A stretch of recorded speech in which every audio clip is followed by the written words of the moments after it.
หน้า10ตั้งแต่เตนะโขปนะสมเยนะราชคเหอัฏฐารสะมหาวิหาราโหนติเตสัพเพปิชทิตาปฏิตาอุลลาปาอเหสุงภควโตหิปรินิพพาเนสัพเพภิกขุอัตโนอัตโนปัตตจีวรังคเหตวาเป็นต้นไป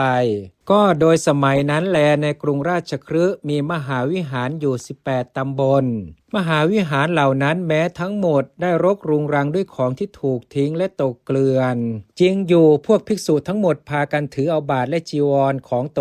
ตนได้ทอดทิ้งวิหารและบริเวณไปในสถานที่ที่พระผู้มีพระภาคเจ้าปรินิพพานพระเถระทั้งหลายในวิหารเหล่านั้นเพื่อที่จะบูชาพระดำรัสของพระผู้มีพระภาคเจ้าและเพื่อจะเปลื้องวาทะของพวกเดรัจฉีเสียจึงคิดกันว่าตลอดเดือนแรกพวกเราจะทำการปฏิสังขรณ์ที่ชำรุดทรุดโทรมก็พวกเดรัจฉีพึงกล่าวว่าเหล่าสาวกของพระสมณโคดมเมื่อพระศาสดาดำรงอยู่เท่านั้นจึงปฏิบัติวิหารเมื่อปรินิพพานแล้วก็พากันทอดทิ้งเสีย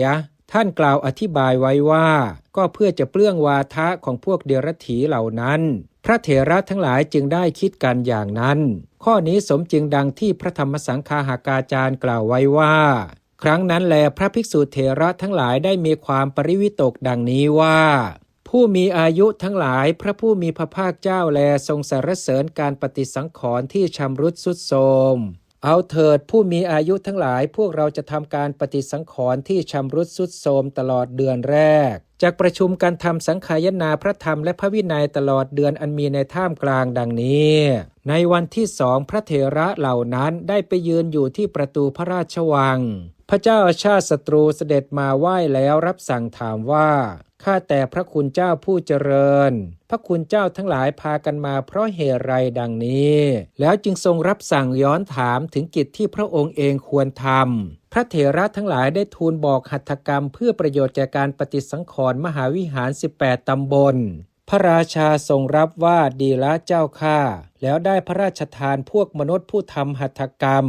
พระเถระทั้งหลายสั่งให้ปฏิสังขรณ์วิหารทั้งหมดเสร็จสิ้นเดือนแรกแล้วได้ทูลให้พระราชาทรงทราบว่าขอถวายพระพรมหาบพิตรการปฏิสังขรณ์วิหารเสร็จสิ้นแล้วบัดนี้อาตมาภาพทั้งหลายจะทำการสังคายนาพระธรรมและพระวินัย